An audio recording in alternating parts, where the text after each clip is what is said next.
Salut, c'est Trado, je suis content de vous retrouver pour la mise à jour de l'analyse technique de l'or et de l'argent. Comme d'habitude, avant de commencer le tour des actualités importantes, il me semble, en matière d'or et d'argent. Première information, elle nous vient du site Business National News.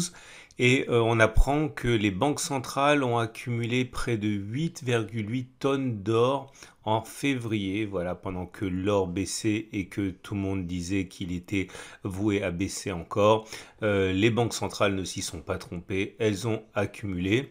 Deuxième information, je vous rappelle que tous les articles que je vous donne, vous les retrouverez à travers le lien que vous pourrez trouver sur mon site directement.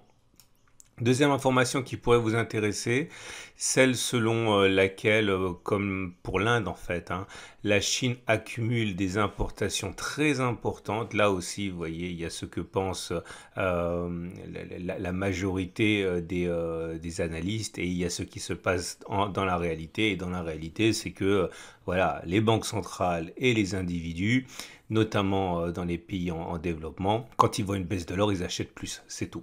Dernière chose, et c'est l'article sans doute le plus pointu qui est assez intéressant, il vient d'un site australien qui s'appelle Guardian Gold, et sur ce site on apprend notamment que le short squeeze sur l'argent continue encore en fait, on ne le dirait pas comme ça, mais le fait que de plus en plus d'individus, d'investisseurs privés veulent mettre à mal la position spéculative des institutions en demandant la livraison de plus en plus souvent de l'argent, puisqu'on sait très bien que la plupart des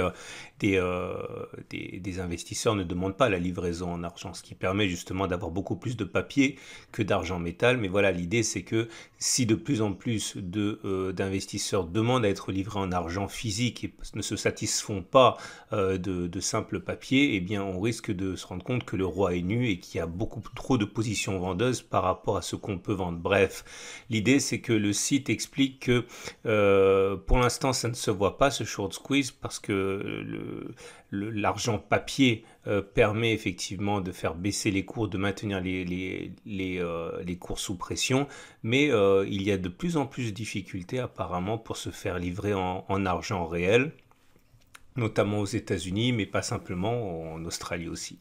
Bref, c'est assez intéressant, vous trouverez les liens vers ces sites directement sur mon site à moi. Et n'oubliez pas que vous pouvez demander très souvent la traduction de ces articles si vous manipulez, si vous ne maîtrisez pas l'anglais suffisamment bien.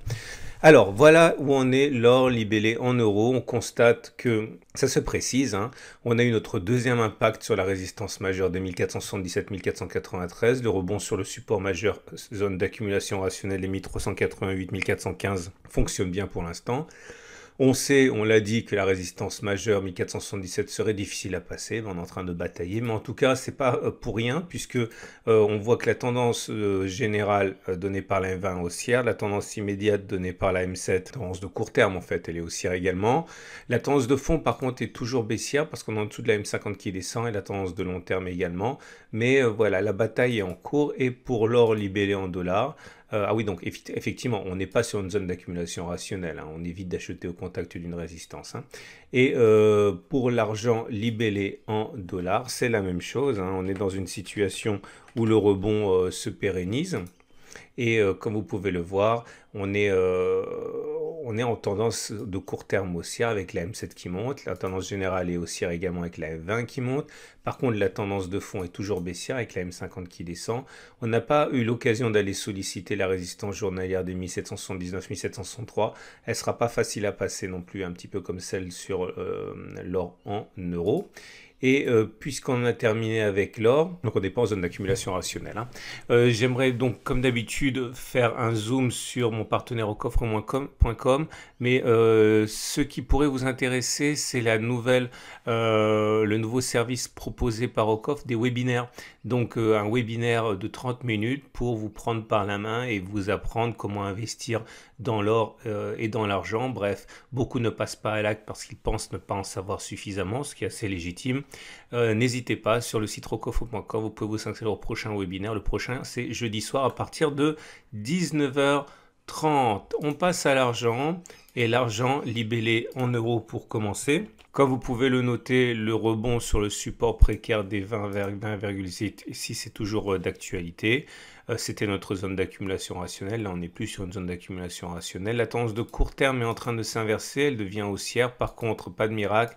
La M20 est descendante. La M50 est plate, donc c'est-à-dire que la tendance générale est toujours baissière, la tendance de fond est plutôt baissière aussi. Par contre, la tendance de long terme est haussière puisqu'on est au-dessus de la M200 qui monte et on termine ce tour d'horizon avec l'argent B libellé en dollars. Et on constate un phénomène assez équivalent, à savoir le rebond sur la M200, une tendance de court terme donnée par la M7 qui est haussière, une tendance générale donnée par la M20 qui est baissière, une tendance de fond qui est baissière avec la M50 qui descend et une tendance de long terme qui est haussière. La zone d'accumulation rationnelle des 24-24-8 a bien fonctionné pour l'instant, on verra ce qui se passe. Voilà ce qu'on pouvait dire pour l'or et pour l'argent. Je vous invite à retrouver les articles que je vous ai donnés en allant les récupérer sur ma chaîne, sur mon blog si ça vous intéresse, et également à vous inscrire au webinaire proposé par mon partenaire Ocof. Je mets le lien en dessous de la vidéo. À mercredi pour la mise à jour.